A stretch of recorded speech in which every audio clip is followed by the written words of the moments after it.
वो दोनों बीस्ट लगातार शक्तिशाली हमले कर रहे थे। नीर उन्हें ध्यान से देखता है और उसे पता चलता है कि उन दोनों की हमला करने की क्षमता अधिक है, लेकिन उनका बचाव कमजोर है। साथ ही उनमें बुद्धि ना के बराबर है। अगर उनके सर पर सीधा हमला किया जाए तो उन्हें आसानी से खत्म किया जा सकता है, क्योंकि उनका सर उनका सबसे कमजोर हिस्सा है जिसे वो बचाने की पूरी कोशिश कर रहे हैं। तभी निर्वाण रुद्र से बोलती है, इन्हें बाईं ओर ले जा, मैं एक ही तीर से इन दोनों का सर भेद दूंगी। निर्वाण अपनी विशेष क्षमता का प्रयोग करती है और बोलती है, ये न्याय का समय है।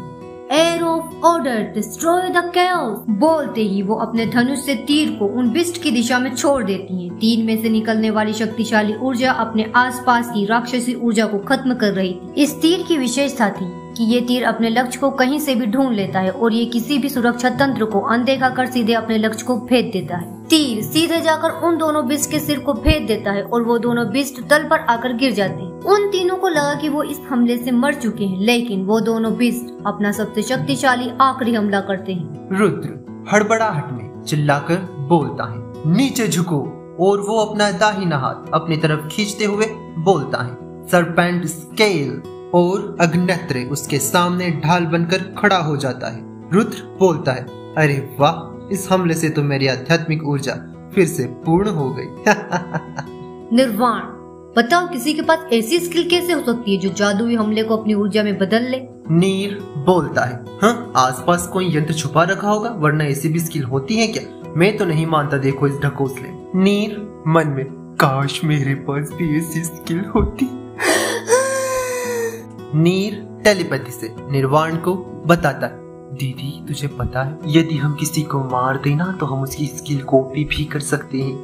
रुद्र, अरे कम से कम टेलीपैथी से बात करते समय कनेक्शन तो कट कर लिया करो। निर्वाण बोलती है, हम तीनों एक दूसरे की स्किल्स ले ना ले, लेकिन ऐसा ही चलता रहा तो वो डार्क मर्मिड जरूर हम तीनों की स्किल ले ले। नीर, कितना टाइम बचा है? नीर बोलता है, बात तो ऐसी कर रही है जैसे 5 मिनट में ही सबको हरा दिया। अरे कोई टाइम वाइम नहीं बचा हमारे पास। वो देखो सामने श्रापित आत्माओं और सम्मोहित बीस्टों की पूरी सेना खड़ी है।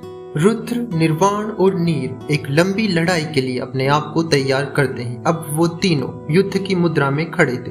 पहला हमला रुद्र करता है। वो अपने भाले को आगे की तरफ फेंकता है और बोलता है, सरपेंट रश फ्लेमिंग स्पीयर। इस स्किल की विशेषता यह है कि इसमें भाला अपने निर्धारित लक्ष्य की तरफ तेजी से बढ़ता है और इसके आसपास किसी बवंडर के आकार की तेज अग्नि जलती रहती है। इसके धारक से कम शक्तिशाली ऊर्जा वाले कोई भी यदि इसके निर्धारित मार्ग में आते हैं तो यह उनको भेदते हुए आगे निकल जाता है। साथ ही धारक इसके रास्ते में कहीं भी टेलीपोर्ट होने की क्षमता रखता है। रुद्र इस स्किल का इस्तेमाल करके विशाल सेना के बीचों बीच पहुंच जाता है, सेना को अस्त व्यस्त कर देता है। दरअसल रुद्र का असली निशाना सेना के पीछे खड़े जादूगर थे, लेकिन इससे पहले कि रुद्र उन्हें निशाना बना पाता, अचानक रुद्र पर एक शक्तिशाली हमला हो जाता है। स्थिति को भांपते हुए निर्वाण तेज दिखाती है।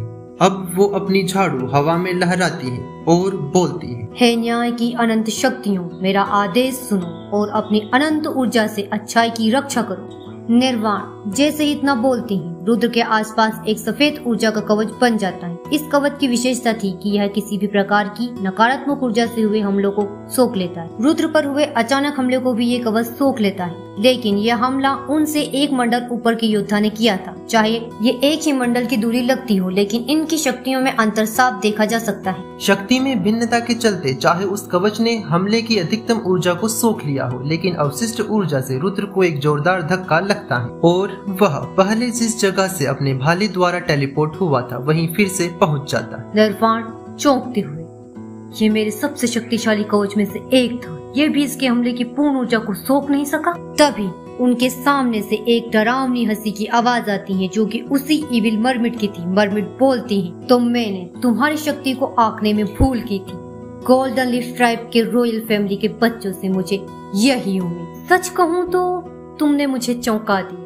मुझे तो लगा था ये चूजा मेरे एक ही हमले में मारा जाएगा। लेकिन अफसोस कि गोल्डन लीफ ट्राइब के चिराग यहाँ पूछने वाले हैं। मास्टर मेरे इस काम से खुश होंगे और मुझे इविल वैली में साधना करने की आज्ञा देंगे। नीर उन दोनों को धीरे से बोलता है, दीदी इतनी खुश तो मम्मी करेले की सब्जी बनाकर भी नहीं होती जितना ये ख्याली पुलाव बनाकर हो रही। निर्वाण उस मरमिट को देखकर बोलती, अरे वाह, लगता है तुम तो हमारा ही इंतजार कर रही थी। चलो तो फिर शुरू करते हैं, हमारे पास व्यर्थ करने के लिए समय नहीं।